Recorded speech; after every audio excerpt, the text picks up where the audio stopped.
मैं उर्वशी अवस्थी, अनंत दृष्टि योग और ध्यान केंद्र से। योग और ध्यान का हमारे जीवन में क्या महत्व है? योग, ध्यान और आध्यात्म, तीन चीज़ें मनुष्य को, हर मानव जाति को ही नहीं अपितु पेड़ पौधे जीव जंतु हर चीज़ को इतना सकारात्मक बना देती है, इतना सकारात्मक कि नकारात्मकता का नाम नहीं रहता। और जहाँ नकारात्मकता, जैसा आप जानते हैं, इस ब्रह्मांड में कहीं भी कोई नकारात्मकता है ही नहीं। अगर नकारात्मकता होती तो हमारे ये अंतहीन ब्रह्मांड कभी ना बन पाता। सिर्फ सृजन होता है, सिर्फ और सिर्फ सृजन।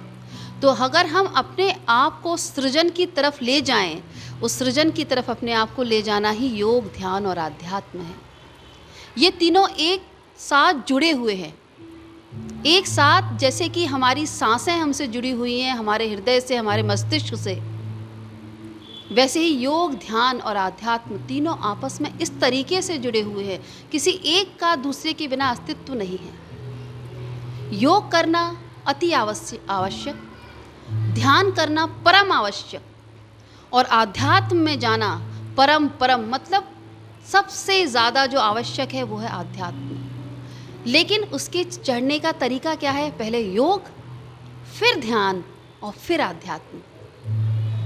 ये हमारी तीन सीढ़ियाँ हैं, एक के बाद एक जब हम चढ़ते जाते हैं। योग करते हैं जब हम, तो पहले हम अपने शरीर पर काबू पाते हैं, और जब हम ध्यान करते हैं तो हम अपने मन पर काबू पाते हैं, और जब हम आध्यात्म में पहुंच जाते हैं तो हम शरीर, मन, उससे भी परे एक सत्ता है जिसे ईश्वर की आत्मिक सत्ता कहते हैं, जिस पर हर व्यक्ति का जीवन टिका हुआ है। हम वहाँ तक पहुँच जाते हैं, और जब एहसास होता है कि हमारी आत्मा ही सर्वोपरि है,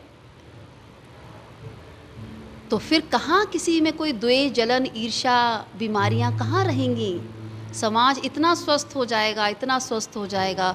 और हमारी संस्कृति, सनातन संस्कृति, जिसको हम विश्व गुरु कहा करते थे कुछ समय पहले, कुछ सालों पहले, वो हम उस रास्ते पर फिर से अग्रसर हैं, और आगामी समय में फिर से हम विश्व गुरु बनेंगे। और हमारा आधार है, जीवन का आधार, योग, ध्यान और आध्यात्म। बहुत बहुत धन्यवाद आपका।